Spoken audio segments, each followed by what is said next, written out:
when I think of, the gift of the feminine voice, it's not that we're just islands, where there's like women islands just in the middle of floating around in the ocean or the universe. No, it's about harmonizing with divinity, and that's Bhakti. So I think that's really important. So these two chakras are getting more subtle. And one thing I mentioned when we talked about the fear or the lower self connected with the fourth chakra, the heart chakra, there can be a little smothering, so that's kind of an interesting thing also. I'll make you hot soup, but I don't really want any hot soup. No, but I'll make, that kind of, it can be a little smothering. So again, because I'm unsure of the time, I'll do them together, and please note down your thoughts, something that comes up, questions, problems, disagreements, and then we'll go on to the next one. We can have time to discuss at the end. So the sixth chakra is called Agya, command, the third eye, the mind and the psyche, the chakra of wisdom. The color is violet.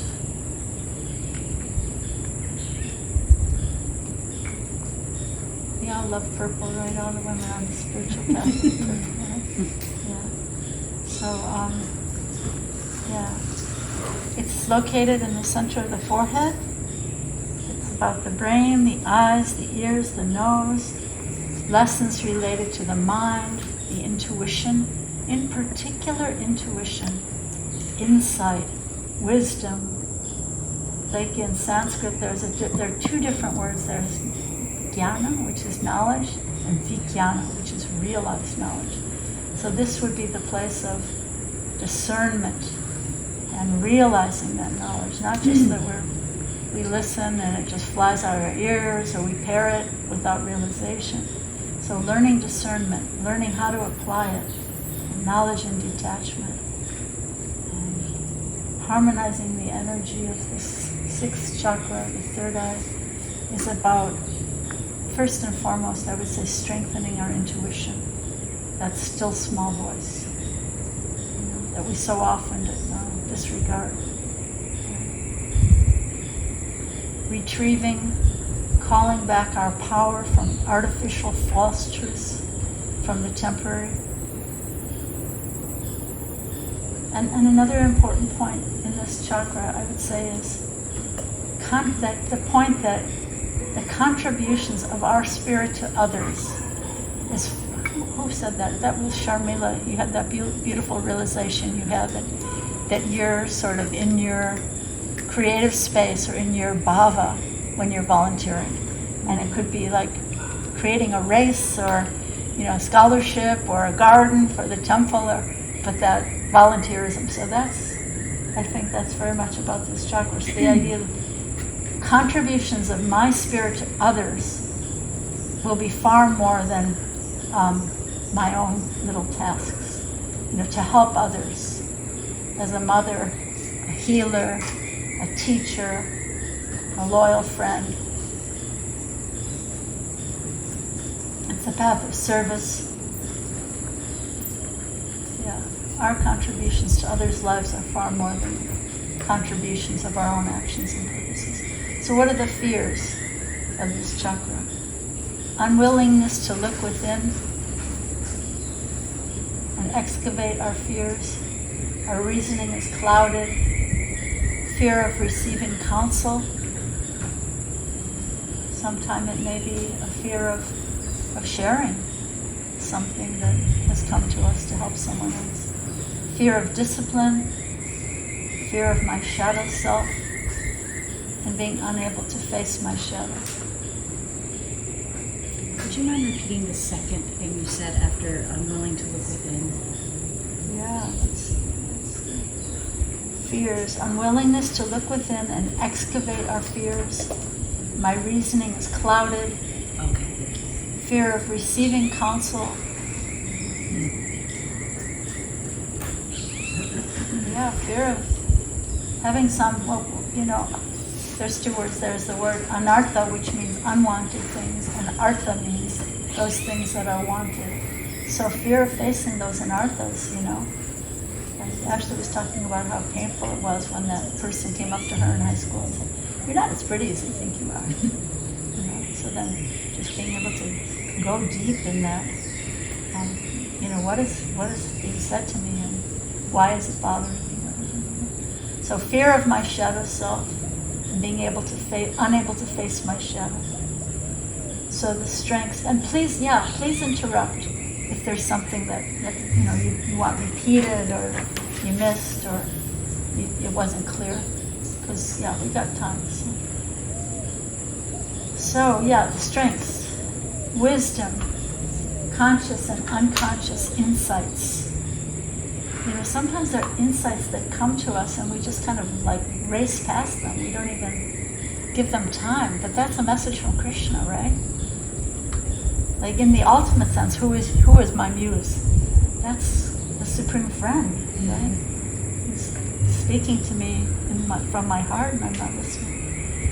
So conscious and unconscious insights, intuitive reasoning, emotional intelligence, which is so much more valuable than IQ, right? EQ. This is what our whole society is disregarding to a large extent. I mean, more and more people are becoming aware of it. Emotional intelligence.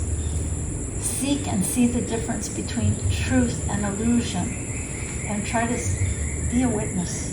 Don't get sucked into the gossip or the this or the that, the back and forth, having to have an opinion on everything. Right? So that being able to be a witness, to step back and just observe. That's how, trying to make our vision like Krishna's vision, actually.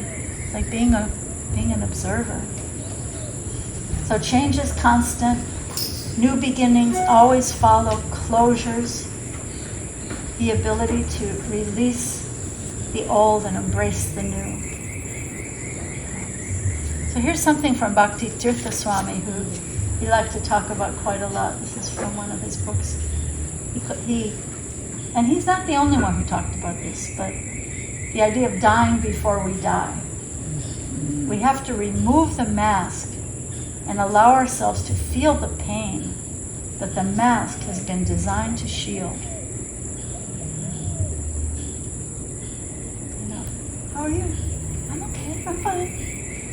But really to be able to say, well, I'm dying actually, thank you. I'm dying actually.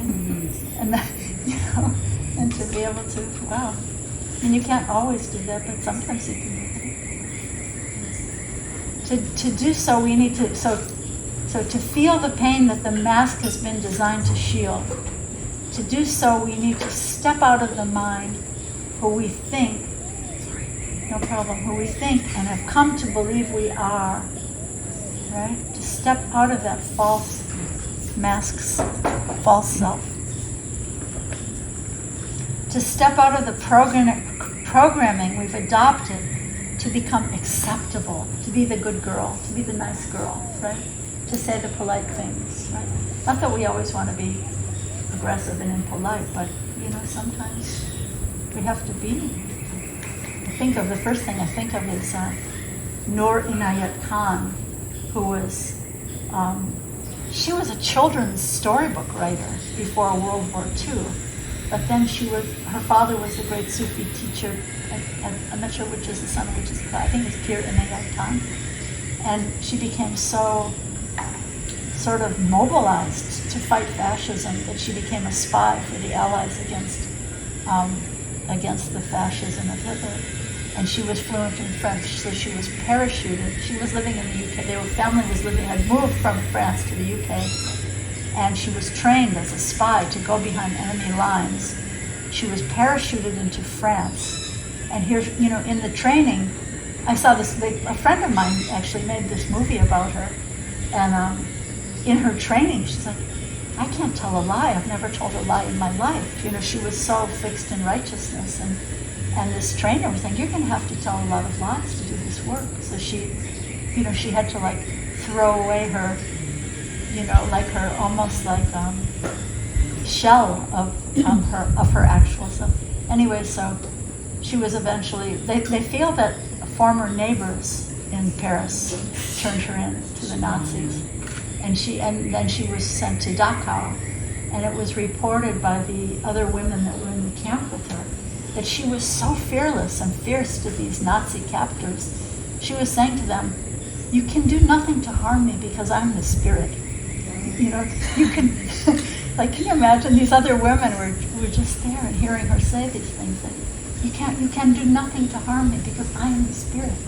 And apparently they have a statue of her outside of Dachau. You visit Dachau, there's a statue commemorating her courage. So yeah, wow. So to step out of the programming we've adopted to become acceptable, it's about learning to die before we die. It's about allowing ourselves to face the pain and the joy of life in a safe, secure space without the mask.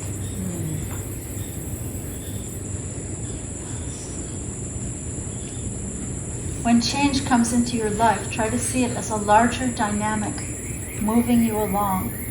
Try to be open to the mystery. There's something really beautiful that my Guru Prabhupada said. They have a film of him on his deathbed in Vrindavan, holding up the mic to his lips, and he's translating these last verses of Srimad Bhagavatam. The pain he was in was not possible for an ordinary person because his bones were just like showing through his skin. He was so emaciated. But one of those last lines in one of those last purports he wrote, he said, "Everything is moving." He said it so poignantly, so slowly. Everything is moving, acting under the supreme desire of Krishna. This consciousness is called Krishna consciousness. So imagine that vision, that everything that comes to me is coming by the divine will. Of course, then Socrates said, the unexamined life is not worth living.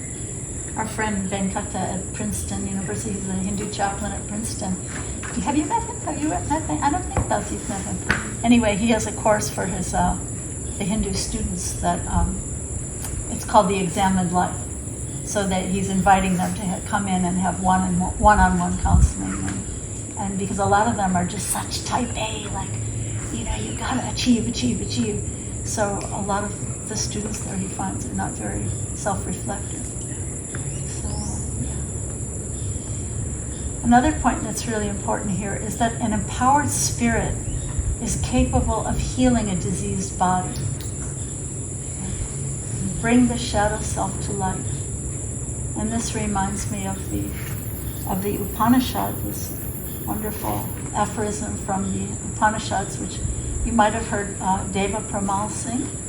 Asato ma sat gamaya, tamaso ma jyotir gamaya, mrityur ma amritam gamaya, om shanti shanti shanti. O Lord, keep me not in the world of unreality, but make me go toward the reality, the eternal self. Keep me not in ignorance of darkness, but make me go toward the light of knowledge.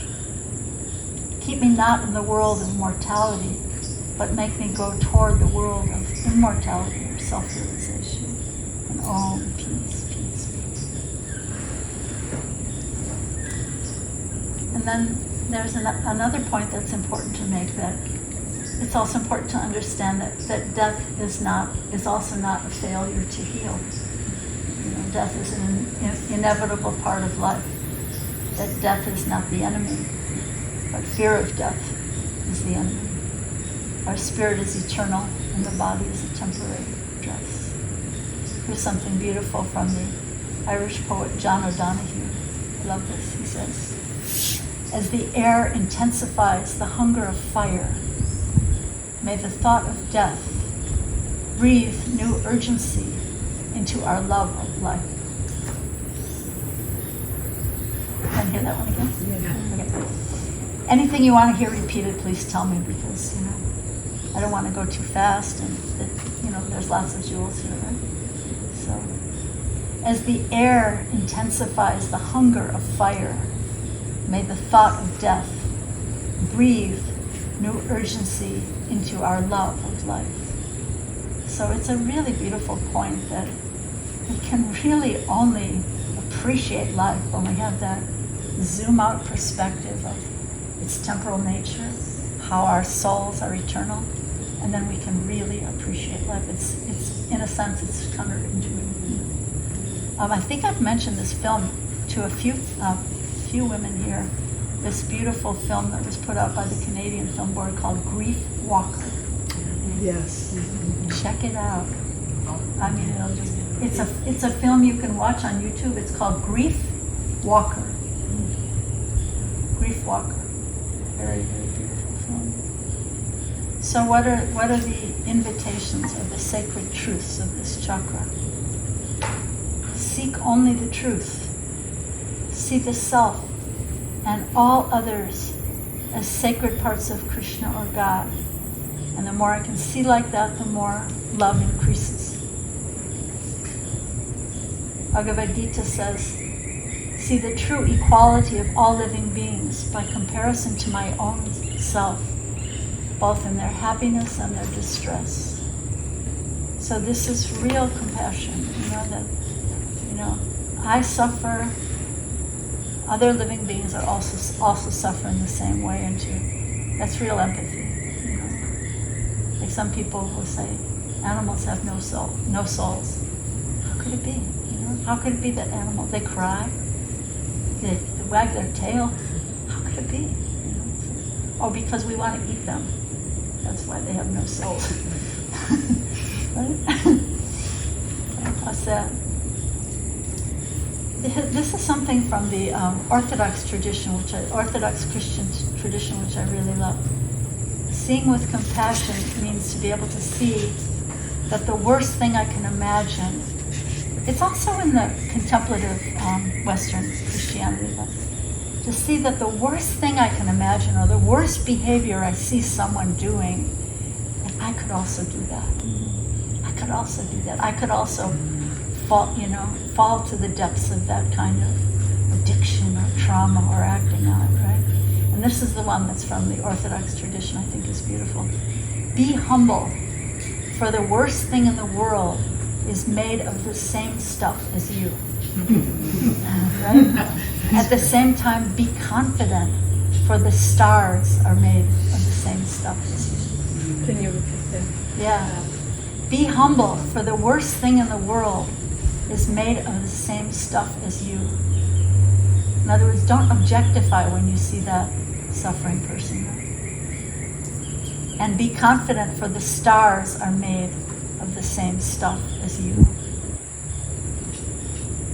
I remember reading Thich Nhat Hanh, the great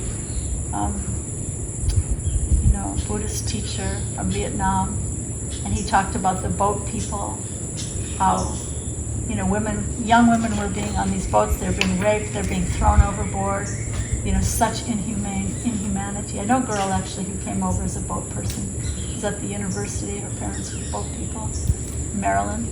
And but then he says, think of the suffering of these boat people, but then he says, and think of the pirates who were committing these, actions against them. And how could I think it was Andrea that you said. Where's Andrea? She moved. She ran into the restroom. Oh, okay. So, when I was talking about somebody who was being tortured, she said that person's community, their tribe failed them. So just imagine how a human being could sink so low to treat another human being like that. So his zoomed out compassion was, think of compassion of the women who were being tortured and raped and killed, but then think with compassion of these pirates who, how could they fall so low to be treating another human being? Honor the body, honor the mind, honor the spirit. So some questions that may come up for our introspection.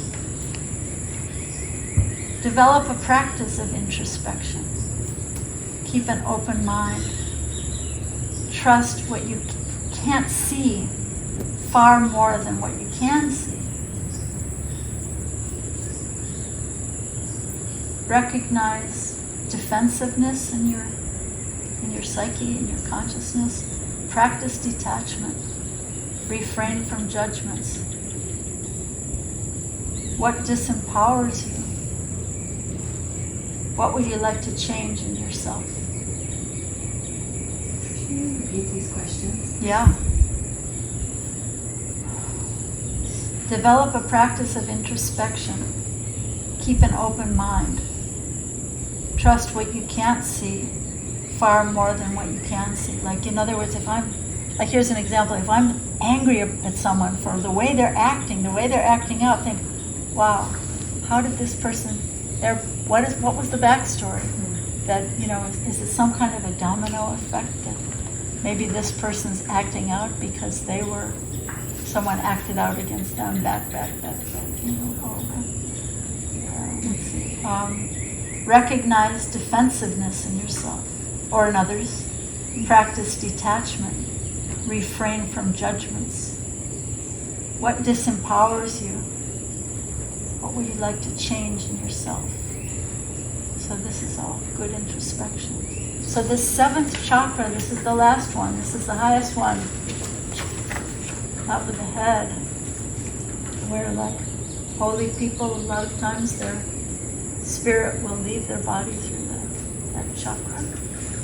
So the heart chakra was called the 12-petaled lotus, and this one is called the 1,000-petaled lotus. So we're getting really subtle here, right? This is like the highest stuff you can talk about. So we're reaching up beyond to that high shelf.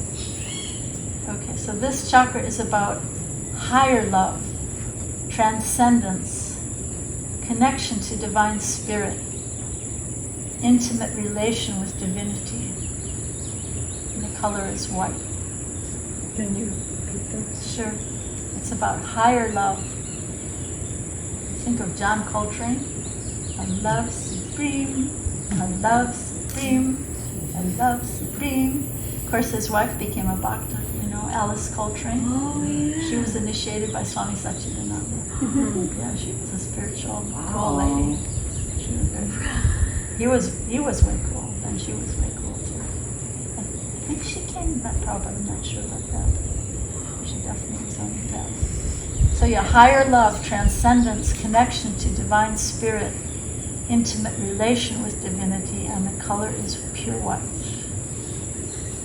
Lessons related to spirituality. Live in the present moment. An experience of living in the presence of Krishna. So this is the place where it's not just something I'm hearing about, but I'm experiencing it, I'm tasting it. Bhagavad Gita, 9th chapter, 2nd verse says, Pratyaksha Bhagamam Dharmam, which means, I probably pronounced it wrong, but it means to have a direct experience of the truth by realization. So an experience of living in the presence of Krishna, God. This is the chakra of prayer, the intensity of inner awareness. Top of the head. It generates devotion, inspiration, prophetic thoughts, transcendent ideas, and mystical connections. Harmonizing the energy of the crown chakra, this 7th chakra, means connecting to the higher self, the supreme, the super self, the super friend within us.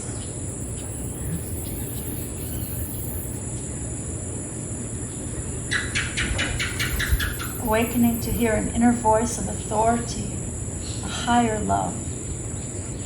Being aware of the spark of divinity in every living being, and seeing the relationship with divinity, every living being's relationship with divinity by whatever name you like.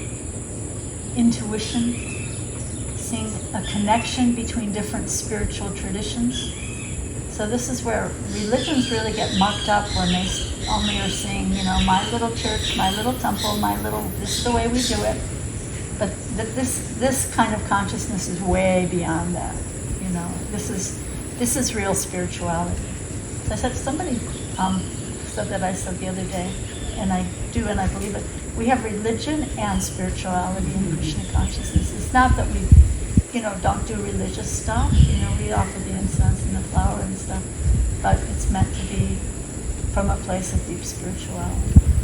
We don't throw out the baby with the bathwater, or we try not to, right? We try not to. Okay. Let's see. Yeah, seeing a connection between different spiritual traditions. Like Beth, I think you'll like that. Someone asked my Guru Prabhupada once. He was speaking at a Trappist monastery in Australia, and the monks asked him, "What do you think of Jesus Christ?" And he just bowed his head and said, "Oh, Jesus Christ, He is our Guru." So I think that's one of the reasons we love Prabhupada. He would speak that way about Christ and about Muhammad, whereas other teachers were kind of like, they don't really get it, So that was very profound for many of us who came from Western traditions.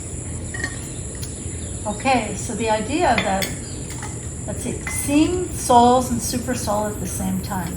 So this is another confusion that people have when they start to see the self, start to have realization of the self, and they think, oh God, I'm moving the sun and the moon, I had this friend, I was living in a temple in Boston, I think around 1969 or something, and she had been studying with a certain yogi, and he taught them to meditate, I am moving the sun, I am moving the moon.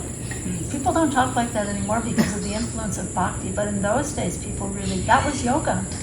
And she was sitting on a mountaintop somewhere, Oregon or somewhere, and she's just like meditating, I am moving the sun, I am moving the moon.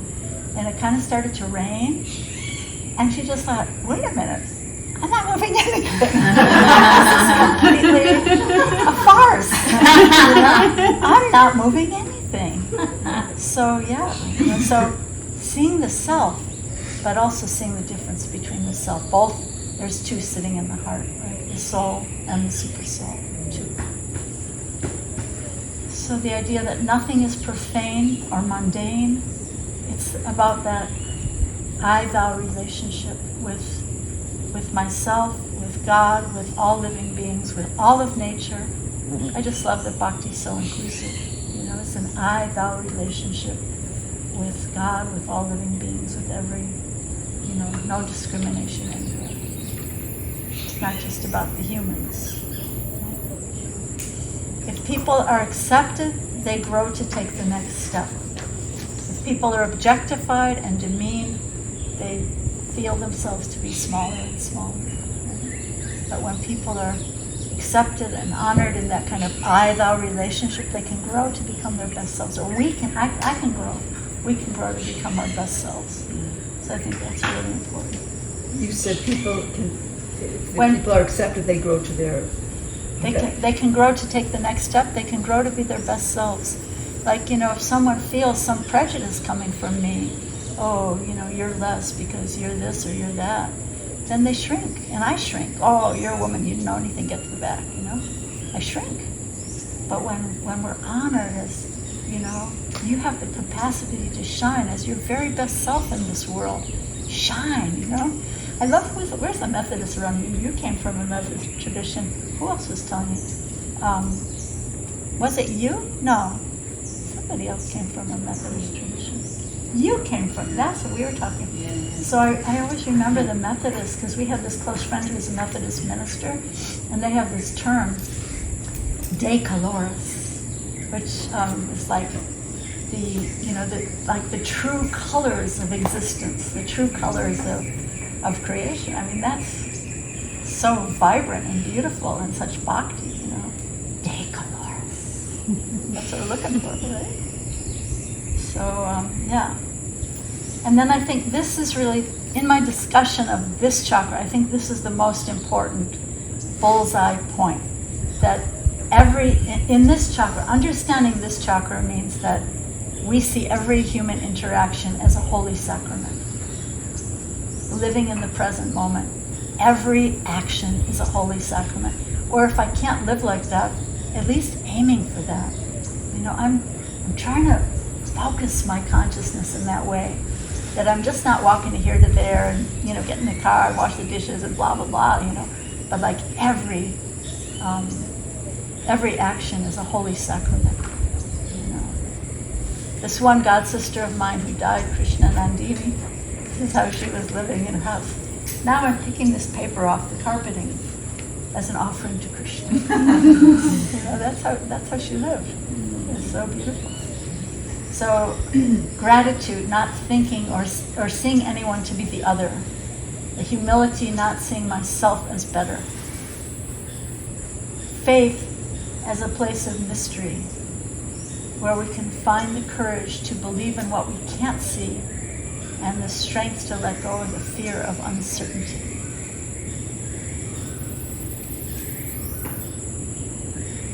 So what are the strengths of this chakra? And again, I can repeat anything, so anything you want me to repeat, just give a shout. Yeah. Faith as something Yeah, of mystery.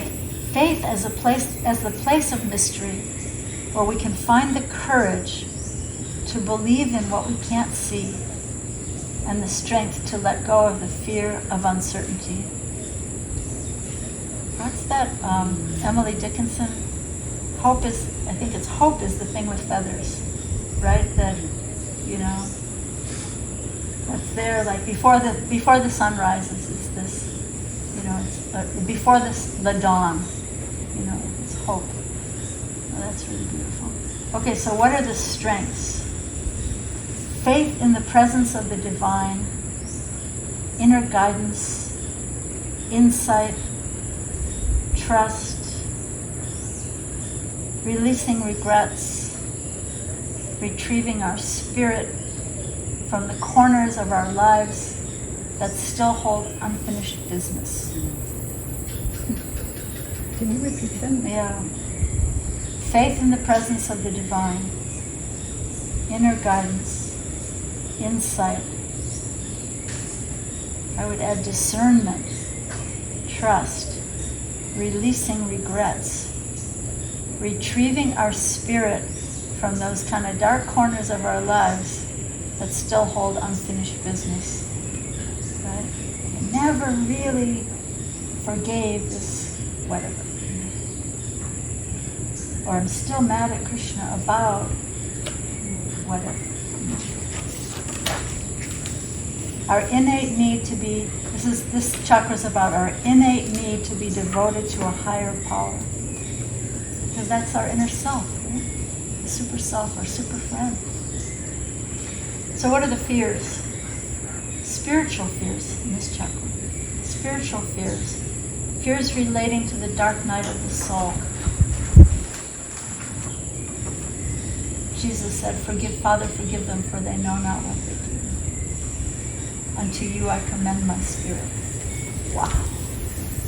I mean, imagine.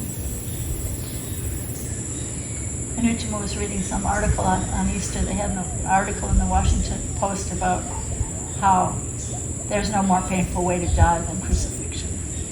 You know, just like the slow pain. And here he is, Father, forgive them. Totally transcendental. Unto you I commend my spirit. So yeah, just this idea that religion may be rooted in the first chakra. You know, my tribe, I'm a this or a that because my parents are this or that, this is how I grew up, this is what we do. We hate those guys across the world or across the street. You know, it can be very first chakra. But spirituality is an individual experience, releasing fears of the physical world and pursuing a relationship with the divine. Yeah. Religion may be rooted in the first chakra, but spirituality is an individual experience, releasing fears of the physical world and pursuing a relationship with the divine.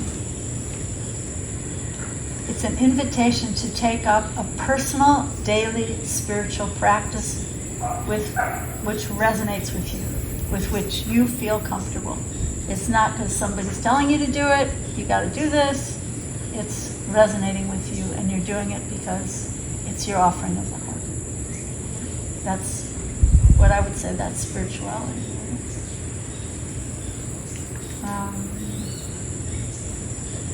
Yeah, Mother Teresa was seeing the face of Jesus in every one of these destitute people in Calcutta. You know, she's like picking up these people from the street in Calcutta that they were the unseen, you know, unseen minority, you know. And she's seeing the face of Jesus in every one of them. And what kind of consciousness is that? Seeing the soul.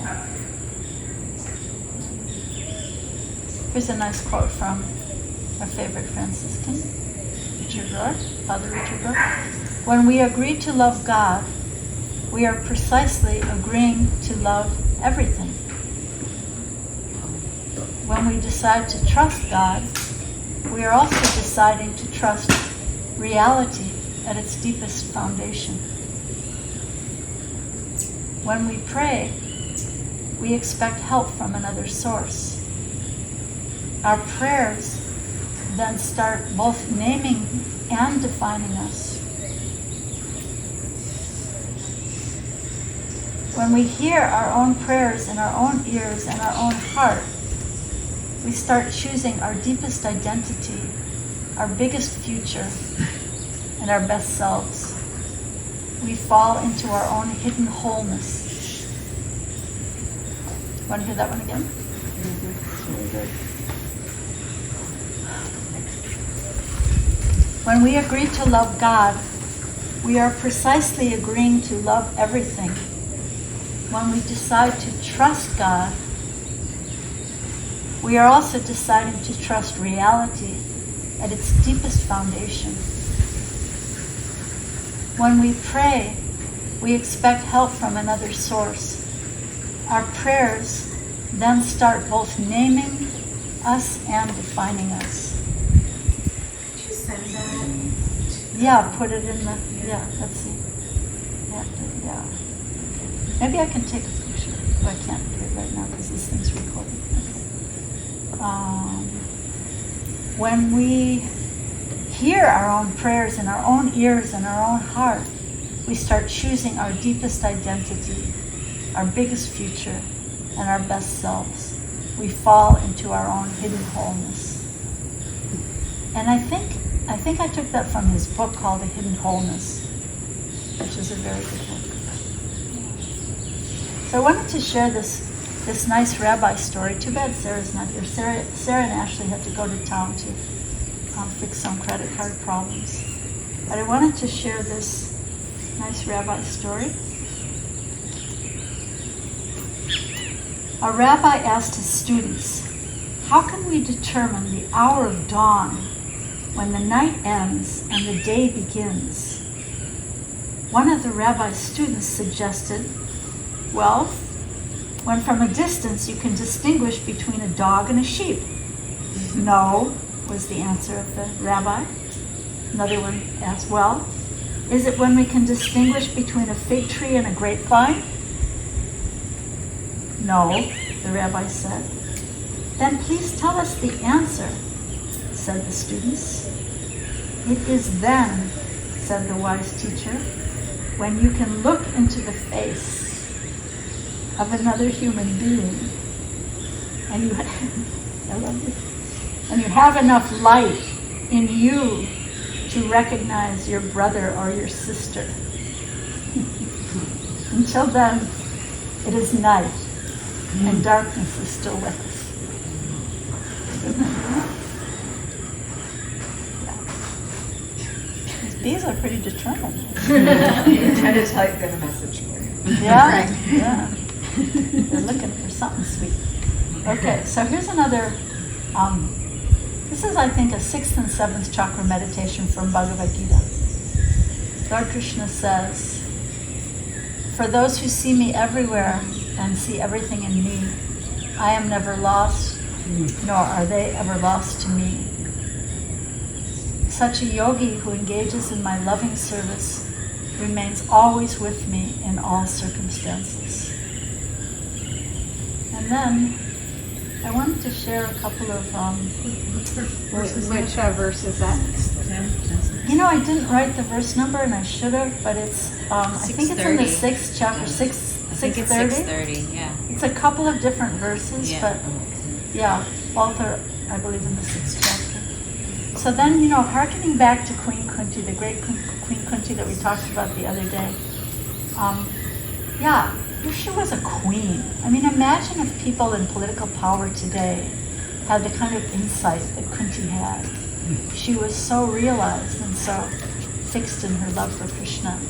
So here's one of her prayers. I'm going to say this prayer in English and then I'll chant it in the Sanskrit. So again, I wish Ashley was here because she would appreciate this.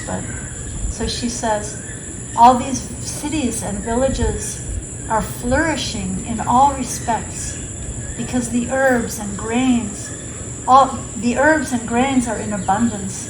The trees are full of fruits. The rivers are flowing. The hills are full of minerals and the ocean's full of wealth. And this is all due, Krishna, to your glancing over them. She's just fixed in this love for Krishna. So here it is in Sanskrit. Ime jana padashita supakpo shadi viruta vanadri nadri tanbanto yadante tava vikshitai.